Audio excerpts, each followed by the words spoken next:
A-Jax from Konami originally hit the arcades in December 1987.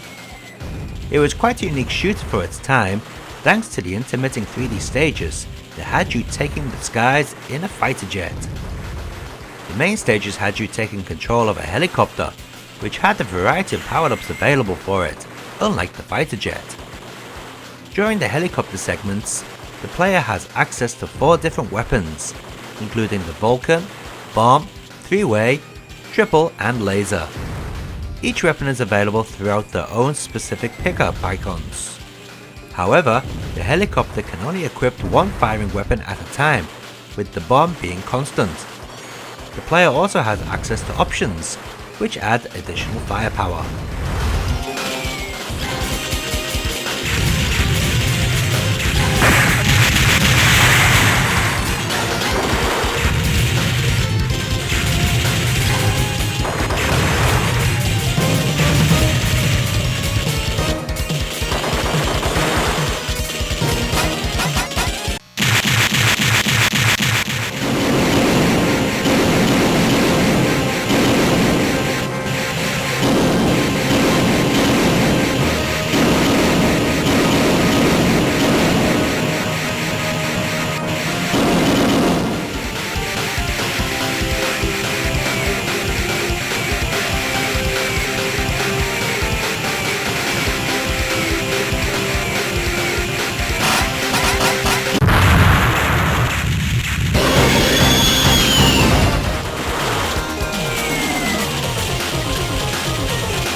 In Europe, A-Jax was renamed to Typhoon for some reason.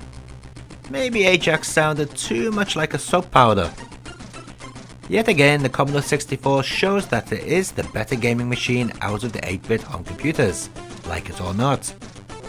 This port features tight controls, much better graphics than the specky and Amstrad versions, and adds shot and bomb to the same button, leaving you free to play for the most part without having to hunch over the keyboard.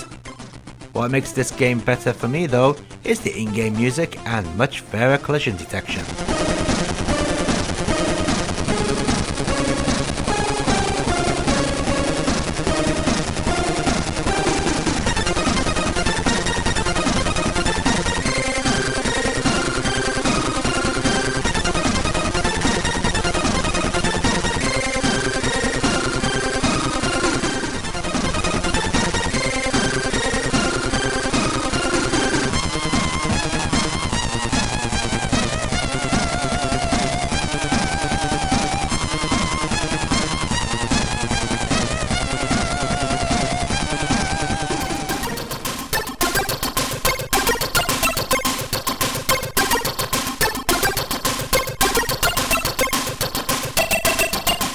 This Amstrad CPC port, as you can clearly see, isn't very good.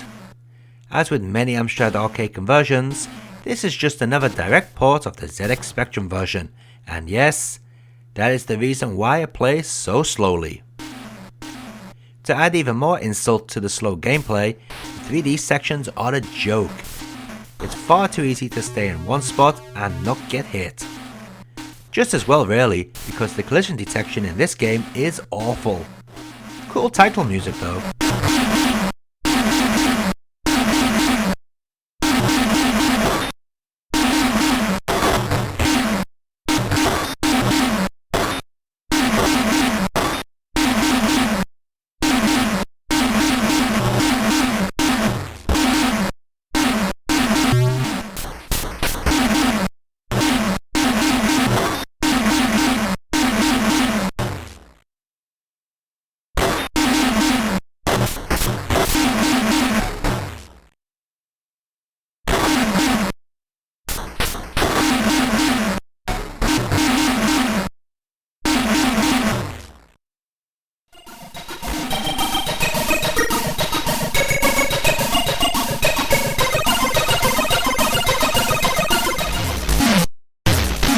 As you'd expect, this ZX Spectrum version is just the same as the Amstrad CPC version, but now running a lot faster.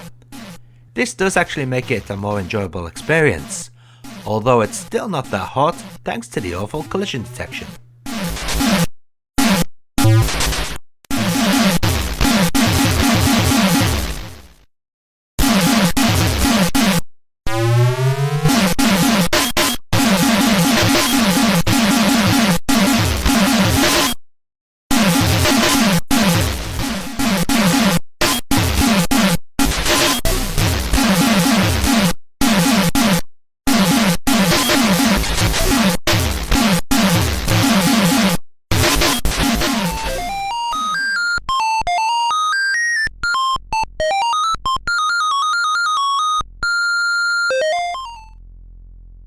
The IBM PC ports running on the DOS were handled by Banana Development, who wrote a whole new multitasking kernel for this game to allow for smoother scrolling, simultaneous music and sound effects, as well as handling all the game's animation and hit detection.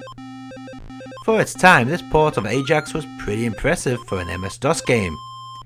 Yeah, I know the music sounds awful, but it can be switched off if you so desire.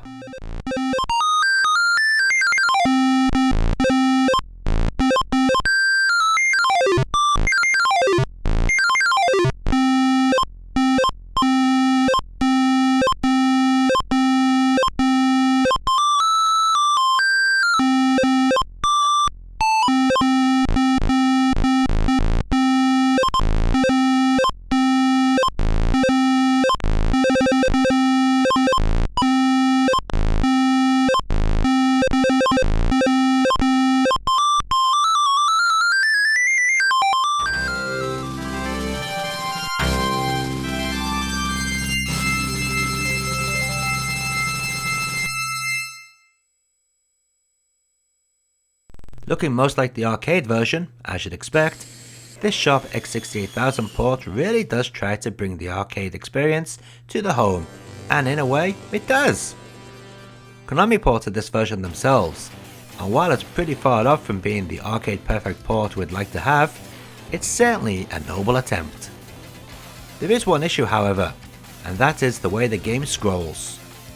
Back in the mid to late 90s, it seemed game companies thought it would be a good idea not to scale back the vertical screen graphics and instead keep them to the arcade's aspect ratio. But in doing that, half the graphics are missing due to the regular TV screen size. What's the solution? Let you scroll the screen up and down during gameplay, of course. I hate this system, and it feels so strange in my opinion, ruining many vertical shooters on home systems.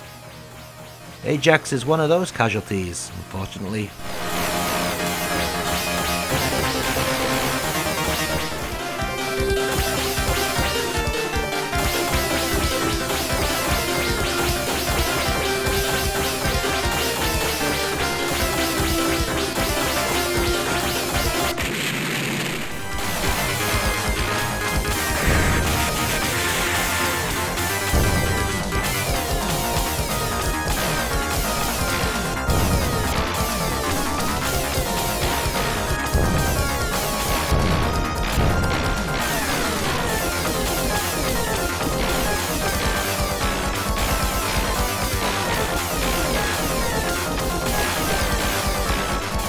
And let's take a look at all those versions of A-Jax running side by side.